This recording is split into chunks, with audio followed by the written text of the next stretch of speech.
जय हिंद, नमस्कार। आप देख रहे हैं साहित्य तक और मैं हूं आपके साथ अभिषेक कटियार।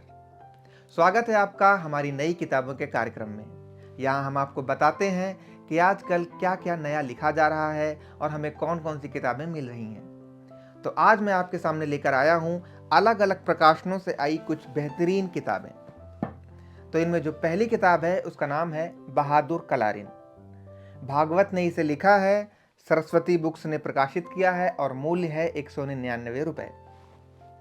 कलारिन दरअसल छत्तीसगढ़ जनजातीय समुदाय की एक महान देवी हैं। इनसे जुड़ी कई कहानियां प्रचलित हैं, जिनमें से एक कहानी मैं आपको सुनाता हूं। छत्तीसगढ़ के जनजातीय समुदाय में एक व्यक्ति हुए सूबेलाल गौटिया, जिनकी एक शराब की दुकान थी। बड़े बड़े रसूख वाले राजा महाराजा, राजकुमार, अंग्रेज सब उनकी दुकान पर शराब लेने आते थे। दरअसल शराब क्या लेने आते थे, शराब तो लेने आते ही थे। उनकी एक बेटी थी जिसका नाम था कलावती, जो बेहद खूबसूरत थी। उसकी खूबसूरती के चर्चे आसपास के इलाकों में फेमस थे। तो शराब लेने आते थे, लेकिन एक झलक मिल जाए कलावती की, इसलिए ज्यादा आते थे। लेकिन कलावती ठहरी स्वाभिमान वाली, बोल्ड, स्ट्रांग लेडी।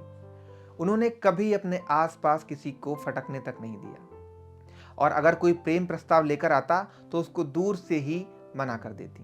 वक्त बीता, दुकान चलती रही और कलावती यूं ही सबको मना करती रही। सूबेलाल गौटिया जी की मृत्यु हो गई। उसके बाद कलावती दुकान चलाने लगी। अब और भी ज्यादा भीड़ होने लगी, लेकिन कलावती ने अब भी किसी को अपने आसपास नहीं फटकने दिया। फिर कलावती को प्रेम होता है एक राजकुमार से, शादी भी होती है, एक बेटा होता है। और यहां पर आता है ट्विस्ट। जिसका कलावती को डर था वही हुआ।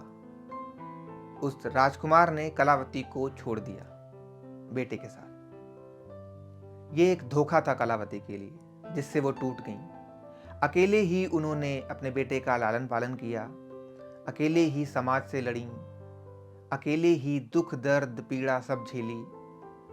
अब उनका बेटा बड़ा होता है और बेटे के मन में अपने पिता के प्रति जो कड़वाहट थी, वो नफरत में इस कदर बदली कि वो भी आसपास के सारे राजा महाराजा की बेटियों से प्रेम करता, उनसे वादे करता, उनसे शादी करता और उन्हें धोखा दे देता।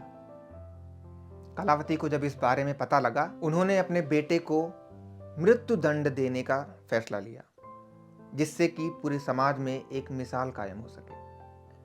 उन्होंने उसे अधमरी हालत में छोड़ दिया और सारे गांव वालों से मना कर दिया कि कोई भी इसे पानी ना दे। जब वह गिड़गिड़ाता, रोता, बिलखता, लड़खड़ाता कुएं के पास पहुंचा, तो कलावती ने उसे कुएं में धक्का देकर खुद भी उसी में कूदकर अपनी जान दे दी। ऐसी थी देवी कलारिन। तब से उन्हें पूरे छत्तीसगढ़ में देवी कलारिन के नाम से पूजा जाने लगा। अगली जो किताब है वो भी बस्तर और छत्तीसगढ़ की एक देवी की ही कहानी कहती है। इसका नाम है बस्तर साम्राज्ञी मां दंतेश्वरी, इतिहास, पुरातत्व और संस्कृति। इसे लिखा है ओम प्रकाश सोनी ने, प्रकाशित किया है सरस्वती बुक्स ने और मूल्य है 499 रुपए। ओम प्रकाश सोनी कहते हैं कि मां दंतेश्वरी के इर्द गिर्द जो कहानियां, दंत कथाएं बुनी गई हैं या बनी हैं, वो बहुत ही भ्रामक हैं और कोई ठोस पुख्ता इतिहास मां दंतेश्वरी की कहानी नहीं बताता है। इसीलिए उन्होंने यह पुस्तक लिखी है।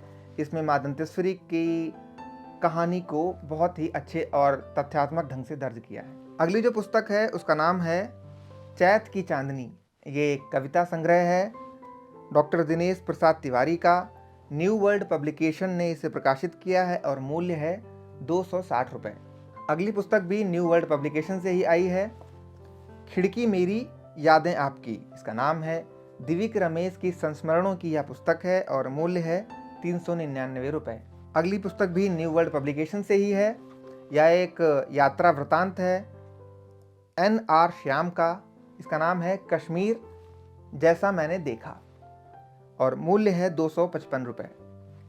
अगली जो पुस्तक है उसका नाम है एक लड़का जिसने संविधान लिखा, मानवाधिकारों पर बाल नाटक। इसे लिखा है राजेश तलवार ने और अनुवाद किया है असदुर रहमान किदवई ने।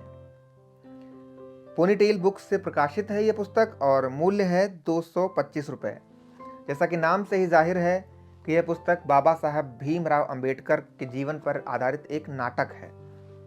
अगली और आखिरी पुस्तक जो हमें मिली है वो है एक व्यंग संग्रह। नाम है गिरने में क्या हर्ज है। डॉक्टर मुकेश असीमित ने इसे लिखा है और भावना प्रकाशन ने इसे प्रकाशित किया है। मूल्य है 450 रुपये। उम्मीद है ये जानकारी आपको अच्छी लगी होगी और इससे आपको आपकी पसंद की पुस्तक खरीदने में आसानी होगी। पुस्तकें खरीदते रहिए, पुस्तक संस्कृति को बढ़ावा देते रहिए, पुस्तकें भेंट करते रहिए, साहित्य तक देखते रहिए। अपनी राय से हमें अवगत कराना ना भूलें। धन्यवाद।